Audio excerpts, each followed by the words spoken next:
ഈശോമിശിഹായിക്ക് സ്തുതിയായിരിക്കട്ടെ. പെസഹ കാലം 5-ാം ഞായർ. ഇന്ന് നമ്മൾ ധ്യാനിക്കുന്നത് യോഹന്നാൻ്റെ വിശുദ്ധ സുവിശേഷം 14-ാം അധ്യായം 1 മുതൽ 12 വരെയുള്ള വാക്യങ്ങളാണ്. വഴിയും സത്യവും ജീവനും ഞാനാണ് എന്ന് യേശുനാഥൻ തൻ്റെ ശിഷ്യന്മാരെ പഠിപ്പിക്കുക. ഈ 14-ാമത്തെ അധ്യായം നമ്മൾ ധ്യാനിക്കുമ്പോൾ ഇതിൻ്റെ പശ്ചാത്തലം വളരെ മനോഹരമായ ചില കാര്യങ്ങൾ നമുക്ക് പറഞ്ഞു തരുന്നുണ്ട്. അതിലൊന്നാമത് യേശുനാഥൻ തൻ്റെ ശിഷ്യന്മാരെ ആശ്വസിപ്പിക്കുകയാണ്. അതായത് ഞാൻ നിങ്ങളുടെ കൂടെ ഉണ്ടാകും എന്നൊരു ബോധ്യം യേശുനാഥൻ നൽകുകയാണ്. അപ്പോൾ ഈ സുവിശേഷത്തിൻ്റെ ഭാഗം ആരംഭിക്കുന്നത് തന്നെ യേശുനാഥൻ ശിഷ്യന്മാരോട് പറയുകയാണ്, നിങ്ങളുടെ ഹൃദയം അസ്വസ്ഥമാകേണ്ട. അപ്പോൾ എന്തുകൊണ്ടാണ് അവിടെ നിന്ന് അങ്ങനെ പറയുന്നത് എന്ന് ചോദിക്കുമ്പോൾ 13-ാമത്തെ അധ്യായത്തിൽ യേശുനാഥൻ ശിഷ്യന്മാരുടെ പാദങ്ങൾ കഴുകുകയും പിന്നീട് തനിക്ക് നടക്കാനിരിക്കുന്ന ചില കാര്യങ്ങളെക്കുറിച്ച് ശിഷ്യന്മാരെ അറിയിക്കുകയുമാണ്. അപ്പം ഇതൊക്കെ നടക്കുന്നത് യേശുനാഥൻ്റെ മരണത്തിന് തൊട്ട് മുൻപാണ്. ഈ വചനങ്ങളും ഈ സംസാരമൊക്കെ കഴിഞ്ഞ ഉടനെ യേശുനാഥൻ മരണത്തിന് വിധിക്കപ്പെടുന്ന സംഭവമാണ് യോഹന്നാൻ്റെ സുവിശേഷത്തിൽ നടക്കുന്നത്. അപ്പോൾ 13-ാം അധ്യായത്തിൽ യേശുനാഥൻ കാലുകളൊക്കെ കഴുകിയതിന് ശേഷം എന്നെ ചിലർ ഒറ്റിക്കൊടുക്കുമെന്നും എന്നെ ചിലർ തള്ളിപ്പറയുമെന്നും ഒക്കെ ശിഷ്യന്മാരോട് പറയുകയാണ്. പിന്നെ തൻ്റെ മരണത്തെക്കുറിച്ചും പറയുന്നുണ്ട്. അപ്പോൾ ഇതൊക്കെ കേൾക്കുമ്പോൾ ഇവരുടെ ഹൃദയം ആകെ തകരുകയാണ്. കാര്യം ഇവരെ കൂടുതൽ വിശ്വസിച്ചിരുന്നതും ആശ്രയിച്ചിരുന്നതും യേശുനാഥനിലാണ്. പിന്നെ ഈ 12 പേരിലും അവർ പരസ്പരം വിശ്വസിച്ചിരുന്നു. അപ്പോൾ ഇവിടെ ഈ 12 പേരിൽ തന്നെ ചിലർ ഒറ്റുകാരാണെന്നും ചിലർ തള്ളിക്കൊടുക്കാനിരിക്കുന്ന മനുഷ്യരാണോ എന്നൊക്കെ കേൾക്കുമ്പോൾ തന്നെ പരസ്പരമുള്ള വിശ്വാസമൊക്കെ ഇല്ലാതാകുന്നുണ്ട്. അപ്പോൾ അവരുടെ ഹൃദയം ആകെപ്പാടെ തകരുകയാണ്. അവരുടെ പ്രതീക്ഷയായ ക്രിസ്തു മരിക്കുമെന്നുള്ള ബോധ്യം. അപ്പോൾ അങ്ങനെ ഹൃദയം തകർന്നിരിക്കുമ്പോൾ യേശുനാഥൻ പറയുകയാണ്, നിങ്ങൾ ഹൃദയമൊന്നും തകരണ്ട, അസ്വസ്ഥമാകേണ്ട, നിങ്ങൾ എന്നിൽ വിശ്വസിക്കുവിൻ, ദൈവത്തിൽ വിശ്വസിക്കുവിൻ, ഞാൻ നിങ്ങളുടെ കൂടെയുണ്ട്. ഇത് യേശുനാഥൻ എപ്പോഴും നമുക്ക് നൽകുന്നൊരു ബലമാണ്. ഒന്ന് ആലോചിക്കണം, മരിക്കാൻ പോകുന്ന യേശുനാഥനാണ് ശിഷ്യന്മാരെ ബലപ്പെടുത്തുന്നത്. അപ്പോൾ അവിടുന്ന് അവിടുത്തെ മരണത്തിലോ അവിടുന്ന് അനുഭവിക്കാൻ പോകുന്ന ദുഃഖത്തിലോ അല്ല. അവിടുത്തെ ഏറ്റവും വലിയ ദുഃഖം താൻ പോയി കഴിയുമ്പോൾ ശിഷ്യന്മാർ അനുഭവിക്കാൻ പോകുന്ന വേദനയെക്കുറിച്ചാണ്. അതുകൊണ്ടാണ് പറയുന്നത്, നിങ്ങൾ ഹൃദയം അസ്വസ്ഥമാകേണ്ട, ഞാൻ നിങ്ങളുടെ കൂടെയുണ്ട്, നിങ്ങൾ എന്നിൽ വിശ്വസിക്കൂ, നിങ്ങൾ എന്നിൽ മാത്രം പ്രതീക്ഷിച്ച് അർപ്പിച്ചാൽ മതി. അപ്പോൾ ഇത് ഓരോ മനുഷ്യ വ്യക്തിക്കും യേശുനാഥൻ നൽകുന്നൊരു ബലമാണ്. ചിലപ്പോൾ നിങ്ങൾ കൂടെ കരുതുന്ന മനുഷ്യർ പോലും നിങ്ങളെ തള്ളി പറഞ്ഞേക്കാം, ഒറ്റക്കൊടുത്തേക്കാം. അങ്ങനെ ജീവിതത്തിൽ നിങ്ങൾ ഏറ്റവും കൂടുതൽ പ്രതീക്ഷ വെച്ചിരിക്കുന്ന മനുഷ്യർ പോലും നിങ്ങളെ വിട്ടകന്നു പോയാലും നിങ്ങൾ അസ്വസ്ഥപ്പെടരുത്. അവസാനത്തെ പിടിവള്ളി ദൈവമാണ്, ഞാൻ നിങ്ങളുടെ കൂടെ എപ്പോഴും. പലപ്പോഴും മനുഷ്യൻ ഇത് ഓർക്കാറില്ല. ജീവിതത്തിൻ്റെ തകർച്ചകളിൽ അവൻ ആദ്യം ഉപേക്ഷിക്കുന്ന ദൈവത്തെയാണ്. ചില മനുഷ്യർ ജീവിതത്തിൻ്റെ എല്ലാ തകർച്ചകളിലും എല്ലാവരും വിട്ട് കഴിയുമ്പോൾ പിന്നീട് ഓടിയെത്തുന്ന ദൈവത്തിൻ്റെ അടുക്കിലേക്കാണ്. അങ്ങനെയും വരുന്ന മനുഷ്യരുണ്ട്. പക്ഷെ നമ്മളെപ്പോഴും ഓർക്കേണ്ട, ദൈവം എപ്പോഴും അവിടെ തന്നെ ഉണ്ട്. എന്നെ സംരക്ഷിച്ചുകൊണ്ട്, എൻ്റെ ഹൃദയത്തെ ആശ്വസിപ്പിച്ചുകൊണ്ട്, എൻ്റെ ജീവിതത്തിന് ശക്തി പകർന്നുകൊണ്ട് അവിടുന്ന് എൻ്റെ ജീവിതത്തിൽ നിൽപ്പുണ്ട്. അപ്പം ഇത് നമുക്ക് പിന്നീട് നമ്മൾ ഒരിക്കലും ഇത് മനസ്സിലാക്കുന്നില്ല എന്നുള്ളൊരു ചിന്തയും ഇവിടെ വരുന്നുണ്ട്. ചിലപ്പോഴെങ്കിലും ഈ ദൈവത്തിൻ്റെ സാന്നിധ്യത്തെക്കുറിച്ച് മനുഷ്യർ മനസ്സിലാക്കാറില്ല, അല്ലെങ്കിൽ യേശുവിൻ്റെ സ്നേഹത്തെക്കുറിച്ച് മനസ്സിലാക്കാറില്ല. നമ്മൾ സുവിശേഷത്തിലേക്ക് കടന്നു വരുമ്പോൾ അത് വീണ്ടും മനസ്സിലാക്കും. നമ്മൾ ദൈവത്തെ മറന്നു പോകുന്നവരാണ്, ദൈവത്തെ മനസ്സിലാക്കാൻ മറന്ന ഒരു മനുഷ്യരാണ്. ഏറ്റവും വലിയ ഒരു തിന്മയും തെറ്റും എന്താണെന്ന് ചോദിച്ചു കഴിഞ്ഞാൽ ദൈവത്തെ നമ്മൾ മനസ്സിലാക്കിയില്ല എന്നുള്ളതാണ്. ഇതെല്ലാവരുടെയും കാര്യമല്ല. ദൈവത്തെ മനസ്സിലാക്കി ദൈവത്തോടൊപ്പം ജീവിക്കുന്ന മനുഷ്യരുണ്ട് ഈ ലോകത്ത്. എന്നാൽ പലപ്പോഴും പലരും ജീവിതത്തിൻ്റെ പ്രയാസഘട്ടങ്ങളിലും പ്രതിസന്ധി ഘട്ടങ്ങളിലും കൂടെ നിന്ന് ദൈവത്തെ മറന്നു പോവുകയാണ്, മനസ്സിലാക്കാതെ പോവുകയാണ്. ദൈവത്തിനെല്ലാം സാധ്യമാണ് എന്നുള്ളൊരു ബോധ്യം മനസ്സിലാക്കാതെ ഇത് പോവുകയാണ്. പിന്നീട് യേശുനാഥൻ വീണ്ടും സുവിശേഷത്തിൽ പറയുന്നൊരു കാര്യമുണ്ട്, ഞാനാണ് ജീവനും വഴിയും സത്യവും എന്ന് പറയുന്നുണ്ട്. അപ്പോൾ ഇത് ഒരു പഴയ നിയമത്തിൻ്റെ ഒരു പൂർത്തീകരണമാണ്. പഴയ നിയമത്തിലേക്ക് കടന്നു ചെല്ലുമ്പോൾ നമുക്ക് മനസ്സിലാവും, പലപ്പോഴും പ്രവാചകന്മാരിലൂടെയും മറ്റ് നല്ല മനുഷ്യരിലൂടെയൊക്കെ ദൈവം പലപ്പോഴും ഇസ്രായേൽ ജനത്തെ പഠിപ്പിച്ചൊരു കാര്യമുണ്ട്, നിങ്ങൾ സഞ്ചരിക്കേണ്ട വഴി. ഇപ്പം മോശയിലൂടെ യേശുനാഥൻ ദൈവം പറഞ്ഞൊരു കാര്യമുണ്ട് വഴിയെക്കുറിച്ച്. അത് ഈ 10 കൽപ്പനകളാണ്. നിങ്ങൾ ഈ കൽപ്പനകൾ പാലിച്ചാൽ ദൈവത്തിലേക്ക് എത്തും. അപ്പോൾ ഈ കൽപ്പനകൾ നിങ്ങൾ ഇടത്തോട്ടും വലത്തോട്ടും തിരിയരുത്, നിങ്ങൾ കൽപ്പനകളിലൂടെ നടന്നു പോകണം. പിന്നീട് അപ്പോൾ ഇത് ഈ ദൈവത്തിലേക്ക് എത്താനുള്ള ഒരു വഴിയാണ് കൽപ്പനകൾ പാലിക്കുക. പക്ഷെ അതിൻ്റെ പൂർത്തീകരണം യേശുനാഥനാണ്. യേശുനാഥൻ പറയുന്നത്, നിങ്ങൾ ആ വഴിയോ ഈ വഴിയോ അല്ല, നിങ്ങൾ എന്നിലൂടെ കടന്നു പോവുക എന്നുള്ള, ഞാനാണ് വഴി, ഞാൻ നടന്നു പോകുന്നു. അപ്പോൾ ഈ വഴിയുടെ ഒരു പ്രത്യേകത, ഈ വഴിയിൽ നമ്മൾ ഒറ്റയ്ക്കല്ല, യേശുനാഥൻ നമ്മളെ കൈപിടിച്ച് നടത്തും എന്നുള്ളൊരു സൂചനയാണ് നൽകുന്നത്. അപ്പോൾ എൻ്റെ കൂടെ നടന്ന് എന്നെ ദൈവത്തിലേക്ക് എത്തിക്കാൻ ദൈവം തന്നെയായ ക്രിസ്തു എൻ്റെ കൂടെ ഉണ്ട് എന്നുള്ളൊരു ബോധ്യമാണ് ഈ സുവിശേഷം നൽകുന്നത്. ഇപ്പോൾ പ്രയാസങ്ങളിലും പ്രതിസന്ധികളിലും ഒറ്റയ്ക്കല്ല, കൂടെ കൈപിടിക്കാൻ ഒരു ദൈവം, വഴി നടത്താൻ ആ വഴിയായി അവൻ തന്നെ കൂടെയുണ്ട് എന്നുള്ളതാണ്. ഇത് പഴയ നിയമത്തിലെ വളരെ മനോഹരമായ ദൈവത്തെക്കുറിച്ചുള്ളൊരു സൂചനയുണ്ടല്ലോ. ഈ മേഘസ്തംഭമായും അഗ്നി ദീപമായും ഒക്കെ കൂടെ നടക്കുന്ന ദൈവത്തിൻ്റെ സാന്നിധ്യം. അവൻ തന്നെയാണ് വഴി, അവൻ നമ്മളെ വഴി നടത്തിക്കുകയാണ്. അപ്പോൾ യേശുനാഥനാകുന്ന വഴി, ഇനി അവൻ തന്നെയാണ് സത്യം. അതായത് ഞാൻ ജീവിതത്തിൽ പാലിക്കേണ്ട ചില മര്യാദകളുണ്ട്, ഞാൻ ജീവിതത്തിൽ മുറുകെ പിടിക്കേണ്ട ചില നന്മകളും കൃപകളും, ഇതൊക്കെ ക്രിസ്തുവാണ്. അവനാണ് യഥാർത്ഥമായ സത്യം. സത്യം തിരിഞ്ഞ് ഞാൻ അങ്ങോട്ടോ ഇങ്ങോട്ടോ പോകേണ്ടതില്ല. ക്രിസ്തു പറയുന്നതാണ് സത്യം. പലപ്പോഴും പലരും വന്ന് സത്യം ഇതാണ് അതാണെന്നാണ് പഴയ നിയമത്തിൽ കാണിച്ചു തന്നിട്ടുള്ളത്, നിങ്ങൾ ഇങ്ങനെ ചെയ്യണം. പക്ഷേ ഇവിടെ യേശുനാഥൻ പറയുന്നത് ഞാൻ തന്നെയാണ് സത്യം. അപ്പോൾ ക്രിസ്തു അല്ലാതെ മറ്റൊരു മാർഗമില്ല എന്നുള്ളതാണ്. എൻ്റെ ജീവിതത്തിൽ എനിക്ക് മുറുകെ പിടിക്കാൻ പറ്റുന്ന, എനിക്ക് വിശ്വസിക്കാൻ പറ്റുന്ന യാഥാർത്ഥ്യം എന്ന് പറയുന്നത് ക്രിസ്തുവാണ്. ഇനി അവിടെ തന്നെ പറയണം, അവിടെ നിന്നാണ് ജീവൻ. എനിക്ക് ജീവൻ നൽകുന്നതും അവിടെ തന്നെയാണ്. അപ്പോൾ ഞാൻ എൻ്റെ ജീവിതത്തിൽ ക്രിസ്തുവിനോടൊപ്പം എത്രമാത്രം ചേർന്ന് നിൽക്കണം എന്നാണ് സുവിശേഷം നമുക്കൊരു ഓർമ്മ നൽകുന്നത്. അവൻ തന്നെയാണ് എല്ലാത്തിൻ്റെയും പൂർത്തീകരണം എന്ന് പറയുന്നത്.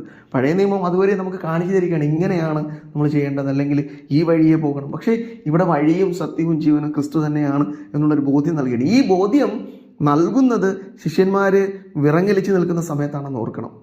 അവർക്കിനി എങ്ങോട്ട് തിരിയണമെന്നില്ല, ആരിൽ പ്രത്യാശ വെക്കണമെന്നില്ല, ആരാണ് എനിക്ക് എൻ്റെ ജീവൻ എങ്ങനെ സംരക്ഷിക്കണമെന്ന് അറിയാത്ത ഒരവസ്ഥയിലാണ് യേശുനാഥൻ അവരോട് പറയുന്നത്, ഞാനാണ് നിങ്ങൾ പോകേണ്ട വഴിയും നിങ്ങൾ പാലിക്കേണ്ട സത്യവും, നിങ്ങളുടെ ജീവനെ സംരക്ഷിക്കുന്നത് ഞാനാണ് ജീവൻ നൽകുന്നത് എന്ന് ഒരു ബോധ്യം നൽകുകയാണ്. വീണ്ടും അവിടുന്ന് സുവിശേഷത്തിൻ്റെ ആദ്യ ഭാഗത്ത് പറയുന്നൊരു കാര്യമുണ്ട്, ഞാൻ ഇപ്പോൾ നിങ്ങളിൽ നിന്ന് ഈ മരണത്തിൽ എടുക്കപ്പെടുന്നത് തന്നെ നിങ്ങളെ വിട്ടുപോകുന്നത് കൊണ്ടൊന്നുമല്ല, ഞാൻ പിതാവിൻ്റെ ഭവനത്തിൽ നിങ്ങൾക്കായി വാസസ്ഥലം ഒരുക്കാൻ പോവുകയാണ്. കാരണം മരണശേഷവും അവൻ നമ്മളെക്കുറിച്ച് തന്നെയാണ് ചിന്തിക്കുന്നത് എന്നുള്ളൊരു ബോധ്യമാണ് നൽകുന്നത്.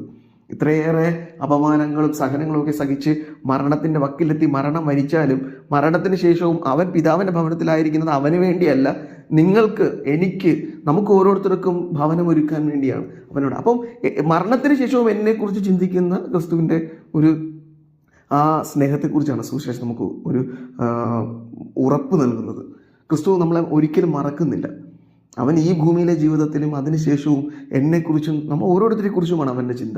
നമ്മളെങ്ങനെ രക്ഷിക്കണമെന്നും നമ്മുടെ ജീവിതത്തിൽ എങ്ങനെ അനുഗ്രഹിക്കണം. അപ്പോൾ ജീവിതത്തിൽ ഒരിക്കലും നമ്മൾ ഒറ്റപ്പെട്ടു പോകുന്നില്ല എന്നുള്ളൊരു വലിയ സൂചനയാണ് സുവിശേഷം നൽകുന്നത്. പക്ഷേ ഇതൊക്കെ ക്രിസ്തുനാഥൻ ചെയ്തിട്ടും എന്താണ് നമ്മൾ ദൈവത്തിന് തിരിച്ചു കൊടുക്കുന്നത്? ഫിലിപ്പോസ് യേശുനാഥനോട് ചോദിക്കുകയാണ്, ഞങ്ങൾക്ക് ദൈവത്തെ കാണിച്ചു തരിക. അപ്പോൾ ഫിലിപ്പോസിനോട് യേശുനാഥൻ ചോദിക്കുന്ന ഒരു ചോദ്യമുണ്ട്. ഇത് ഒരുപക്ഷെ നമ്മൾ മനസ്സിലാക്കുമ്പോൾ ക്രിസ്തുനാഥൻ ചങ്കുപൊട്ടി ചോദിക്കുന്ന ഒരു മറുചോദ്യമാണ്. ഫിലിപ്പോസ് ചോദിക്കുകയാണ്, ഈശോയെ ഞങ്ങൾക്ക് ദൈവത്തെ കാണിച്ചു തരണമെന്ന്. അപ്പോൾ ഈശോ ചോദിക്കുകയാണ്, ഫിലിപ്പോസ് ഞാൻ ഇത്രയും നാളും നിങ്ങളോടുകൂടെ ആയിരുന്നിട്ടും നീ എന്നെ അറിയുന്നില്ലേ എന്ന്. അപ്പോൾ ക്രിസ്തുവിന് ലഭിക്കുന്ന ഏറ്റവും വലിയൊരു സങ്കടം ഇതാണ്, മനുഷ്യൻ അവനെ മനസ്സിലാക്കുന്നില്ല എന്നുള്ളതാണ്. ഈ 3 കൊല്ലം ഇവരുടെ കൂടെ നടന്ന് അത്ഭുതങ്ങളും അടയാളങ്ങളും കൊണ്ട് ഇവരെ സംരക്ഷിച്ചും ഇവരെ കടലിൻ്റെ വലിയ ആഴങ്ങളിലേക്ക് മുങ്ങിപ്പോകാതെ സംരക്ഷിച്ചും ഇവർക്ക് വിശന്നപ്പോൾ അന്നം നൽകിയും ഒക്കെ കൂടെ നടന്ന ക്രിസ്തുവിലെ ദൈവത്തെ ഇവർ കാണാൻ മറന്നുപോയി. അത് യേശുനാഥൻ വളരെ സങ്കടത്തോടെ അവനോട് ആത്മാർത്ഥമായി ചോദിക്കുന്ന ഒരു ചോദ്യമാണ്, ഫിലിപ്പോസ് നീ എന്നെ ഇതുവരെ മനസ്സിലാക്കിയില്ലെന്നു. അതും മരണത്തിന് തൊട്ടു മുമ്പാണെന്ന് ആലോചിക്കണം. അവൻ മരണത്തിലേക്ക് കടക്കുമ്പോൾ പോലും ഈ മനുഷ്യർ അവനെ അപ്പോൾ ഇത് ജീവിതത്തിൽ നമുക്കും വന്നു പോയേക്കാവുന്ന ഒരു പ്രതിസന്ധിയാണ്. ദൈവത്തെ മനസ്സിലാക്കാൻ മറന്നുപോയ ചില മനുഷ്യരാണ് നമ്മൾ. സുവിശേഷം ഇന്ന് നമ്മളെ വിളിക്കുന്നത് അവനെ മനസ്സിലാക്കാനാണ്. സ്നേഹം കൊണ്ട് മരണത്തോളവും മരണത്തിന് ശേഷവും നമ്മളെ മാത്രം ചിന്തിച്ച് നനച്ചിരിക്കുന്ന ഒരു മനുഷ്യൻ, ആ ഒരു ദൈവത്തെയാണ് ക്രിസ്തുവിൽ നമ്മൾ കണ്ടെത്തുക. ആ ദൈവം നമ്മെ ഒത്തിരി അധികം സ്നേഹിക്കുന്നുണ്ട്, സംരക്ഷിക്കുന്നുണ്ട്. ആരൊക്കെ ഉപേക്ഷിച്ചാലും ഉപേക്ഷിക്കാതെ കൂടെ നിൽക്കുന്നുണ്ട്. നിങ്ങളുടെ ഹൃദയം അസ്വസ്ഥമാകാതെ ഞാൻ നിങ്ങളെ കാത്തുകൊള്ളാം, നിങ്ങളെ വിശ്വസിക്കുക മാത്രം ചെയ്യുക എന്നുള്ളൊരു ബോധ്യമാണ്. ഇത് നമുക്ക് ക്രിസ്തുവിൽ വീണ്ടും സ്വീകരിക്കാൻ കഴിയണം. അവനെ വിശ്വസിക്കുവാനും സ്നേഹിക്കുവാനും കഴിയണം. അവൻ ഏതറ്റം വരെയും പോകാൻ തയ്യാറായി നമ്മോടൊപ്പം നിൽക്കുന്ന ഒരു ദൈവമാണെന്നുള്ള ബോധ്യമാണ് യോഹന്നാന്റെ സുവിശേഷം നമുക്ക് പകർന്നു നൽകുന്നത്. ഇത് മനസ്സിലാക്കാൻ ഈ രണ്ട് ദിവസങ്ങളായി സോഷ്യൽ മീഡിയയിൽ നിറഞ്ഞു നിൽക്കുന്ന 2 രംഗങ്ങളുണ്ട്. ഒന്ന് മഹാരാഷ്ട്രയിൽ മധ്യപ്രദേശിൽ നടന്ന ഒരു സംഭവമാണ്. മധ്യപ്രദേശിലെ ഒരു ഡാമിൽ ഒരു ചെറിയൊരു ബോട്ടിൽ പോയിക്കൊണ്ടിരുന്ന ഒത്തിരിയധികം മനുഷ്യർ അവിടെ പോയിട്ടുണ്ട്. അതിൽ 9ഓളം അധികം പേര് മരിച്ചു. അതിൽ ലോകത്തെ മുഴുവനും പിടിച്ചു കുലുക്കിയത് ഒരു അമ്മയുടെയും ഒരു കുഞ്ഞിൻ്റെയും ചിത്രമാണ്. കാരണം അവർ 2 പേരും മരിച്ചു. അപ്പോൾ ഈ അമ്മയ്ക്ക് മാത്രമേ ഈ ജാക്കറ്റ് ഉണ്ടായിരുന്നുള്ളൂ. അപ്പം ആ ഒരു ജാക്കറ്റിൽ ഈ കുഞ്ഞിനെ, അമ്മൻ്റെ മകനെ, ചെറിയൊരു മകനാണ്, അവനെ അമ്മ ആ ലൈഫ് ജാക്കറ്റിനകത്തുള്ളിൽ ഒതുക്കി നെഞ്ചോട് ചേർത്ത് പിടിച്ചിരിക്കുകയാണ്. അതായത് മരണത്തിൻ്റെ വക്കിൽ. ഈ അമ്മയ്ക്ക് വേണമെങ്കിൽ ഒരു പക്ഷേ രക്ഷപ്പെടാമായിരുന്നു ഈ ജാക്കറ്റ് ഉപയോഗിച്ച്. പക്ഷേ കുഞ്ഞിനെ രക്ഷിക്കാനുള്ള വെപ്രാളത്തിൽ അവൾ ആ കുഞ്ഞിനെ തൻ്റെ നെഞ്ചോട് ചേർത്ത് പിടിച്ച് ആരെങ്കിലും രക്ഷിക്കാൻ വരുമോ എന്ന് കരുതി അവൾ അവിടെ ചേർന്ന് നിന്നു. പക്ഷേ രക്ഷിക്കാൻ ആരും എത്തിയില്ല, അവൾ മരിച്ചു. അപ്പം മരണത്തിൻ്റെ ആ അവസാന ഘട്ടത്തിൽ പോലും ആ അമ്മ ആ കുഞ്ഞിനെ വിട്ടുകളഞ്ഞില്ല എന്നുള്ളതാണ്. കുഞ്ഞിനോടൊപ്പം മരണത്തിലും അവൾ ചേർന്ന് എന്നുള്ളത് ഇത് നൽകുന്ന ഒരു സ്നേഹബന്ധമുണ്ട് അമ്മയും കുഞ്ഞിൻ്റെയും. ഇത് തന്നെയാണ് യേശുനാഥൻ നമുക്കും പറഞ്ഞ് പകർന്നു നൽകുന്ന സ്നേഹബന്ധം എന്ന് പറയുന്നത്. ഒരിക്കലും അവൻ നമ്മളെ കൈവിടില്ല എന്നുള്ളതാണ്. ആരൊക്കെ കൈവിട്ടാലും മരണത്തോളം നമ്മുടെ കൂടെ വരും എന്ന ഒരു സൂചന അവിടെ നിന്ന് നമുക്ക് നൽകുന്നുണ്ട്. വീണ്ടും ഏത് സ്ഥലമാണെന്ന് ഇപ്പോഴും ആർക്കും വ്യക്തമായിട്ടില്ല. പക്ഷേ ആ ഒരു വീഡിയോ വളരെയധികം മനുഷ്യ മനസ്സുകളെ ഒരപ്പൻ്റെ സ്നേഹത്തെക്കുറിച്ച് പഠിപ്പിച്ചുകൊണ്ട് ഇങ്ങനെ പകർന്ന് പോകുന്നുണ്ട്. അത് സൂചിപ്പിക്കുന്നത് ഒരു റെയിൽവേ സ്റ്റേഷനിൽ ഒരു കുഞ്ഞ് വീണ് പോവുകയാണ് ആ റെയിൽവേ ട്രാക്കിൽ. അപ്പോൾ അപ്പൻ കൂടെ ചാടി ആ കുഞ്ഞിനെ നെഞ്ചോട് ചേർത്ത് ആ റെയിൽവേ ട്രാക്കിനോട് ചേർന്ന് കിടക്കുമ്പോൾ ട്രെയിൻ പോവുകയാണ്. അപ്പം അവർ രണ്ടുപേരും സുരക്ഷിത രക്ഷപ്പെട്ടു. അപ്പൻ്റെ സമയോചിതമായ ഇടപെടൽ കൊണ്ടാണ് ആ കുഞ്ഞ് രക്ഷപ്പെട്ടത്. അങ്ങനെ കുഞ്ഞ് ജീവിതത്തിലേക്ക് തിരിച്ചു വരികയാണ്. വേറെ ആരും ഈ ഒരു സാഹസം കാണിക്കാൻ ചിലപ്പോൾ തയ്യാറായെന്ന് വരില്ല. കാര്യം ആ കുഞ്ഞിനോടുള്ള സ്നേഹത്തെ പ്രതിയാണ് അപ്പൻ എടുത്ത് ചാടി ആ കുഞ്ഞിനെ രക്ഷിച്ചത്. അപ്പം ഇത് തന്നെയാണ് ക്രിസ്തുനാഥൻ നമ്മളോടും കാണിക്കുന്നത്. ജീവിതത്തിൽ ആരൊക്കെ നമ്മളെ വിട്ടു പോയാലും, ആരൊക്കെ സംരക്ഷിക്കാൻ വരില്ല എന്നുണ്ടെങ്കിലും അവസാനം നമ്മളെ സംരക്ഷിക്കാൻ എത്തുന്നത് ക്രിസ്തുവാണ്. പക്ഷേ ഈ ക്രിസ്തുവിനെ നമ്മൾ മനസ്സിലാക്കാതെ പോകുന്നു എന്നുള്ളതാണ് ഏറ്റവും വലിയ സങ്കടം. അപ്പോൾ സുവിശേഷം ഇന്ന് നമ്മെ തിരികെ വിളിക്കുന്നത് ജീവിതത്തിൻ്റെ പ്രയാസഘട്ടങ്ങളിലും പ്രതിസന്ധി ഘട്ടങ്ങളിലും നമുക്ക് കൂട്ടുനിന്ന് നമ്മുടെ ഹൃദയത്തെ ആശ്വസിപ്പിച്ച ആ ക്രിസ്തുവിനെ തിരിച്ചറിയുക എന്നുള്ളതാണ്. അവൻ അവിടെ തന്നെ ഉണ്ട്. ഈ ചോദ്യം അവൻ നമ്മളോട് ചോദിക്കരുത്, ഇത്രയും നാൾ ഞാൻ കൂടെ ഉണ്ടായിട്ട് നീ എന്നെ മനസ്സിലാക്കിയില്ലല്ലോ എന്ന്. ഇനി ഈ ഒരു ചോദ്യം എനിക്ക് നൽകുന്ന മറ്റൊരു സൂചന കൂടിയുണ്ട്. എൻ്റെ ക്രിസ്തുവിനെ ഞാൻ ഹൃദയത്തോട് ചേർത്ത് പിടിക്കുന്നത് പോലെ തന്നെ ചുറ്റുമുള്ള മനുഷ്യർക്ക് സംരക്ഷണമേകാനും വിളിക്കപ്പെട്ട മനുഷ്യരാണ് നാം. പലപ്പോഴും നമുക്കറിയാം, ഈ സുവിശേഷത്തിൽ നമ്മൾ കണ്ടതുപോലെ പരസ്പര അപ്പോസ്തലന്മാരുള്ള വിശ്വാസം അവർക്ക് നഷ്ടപ്പെട്ടു. കാര്യം ഒറ്റിക്കൊടുക്കാനും തള്ളിപ്പറയാനുമുള്ള മനുഷ്യരായി അവർ മാറുന്നുണ്ട്. ഇവരാരിലാണ് ഇനി പ്രതീക്ഷ വെക്കുക? അവരുടെ പ്രതീക്ഷ ക്രിസ്തുവായി മാറുന്നുണ്ട്. അപ്പോൾ ക്രിസ്തുവിനെ പോലുള്ള ചില മനുഷ്യരെ നമുക്ക് ഈ ഭൂമിയിൽ ആവശ്യമുണ്ട്. ജീവിതത്തിൽ ഒറ്റപ്പെട്ടു പോകുന്ന മനുഷ്യർക്ക് അവരെ സംരക്ഷിക്കുവാനും ചേർത്ത് പിടിക്കാനും നമുക്ക് കഴിയണം. അത് കുടുംബങ്ങളിലും സമൂഹത്തിലും ഒക്കെ ഈ അപ്പനെ പോലെ ഈ അമ്മയെ പോലെ മരണത്തിൻ്റെ വക്കിൽ പോലും സംരക്ഷണം നൽകുന്ന മനുഷ്യരാകാനുള്ള ഒരു വിളി കൂടെ സുവിശേഷം നമുക്ക് നൽകുന്നുണ്ട്. ആ വിളി കൂടെ പൂർത്തിയാകുമ്പോഴാണ് ക്രിസ്തുവിനെ അനുഗമിക്കുന്ന യഥാർത്ഥ വഴിയും സത്യവും ജീവനുമായ ക്രിസ്തുവിനെ അനുഗമിക്കുന്ന മനുഷ്യരായി നമ്മൾ മാറുന്നത്. ആ ഒരു കൃപയ്ക്ക് വേണ്ടി നമുക്ക് പ്രാർത്ഥിക്കാം. യേശുനാഥൻ അതിന് നമ്മെ സഹായിക്കട്ടെ. ആമേൻ.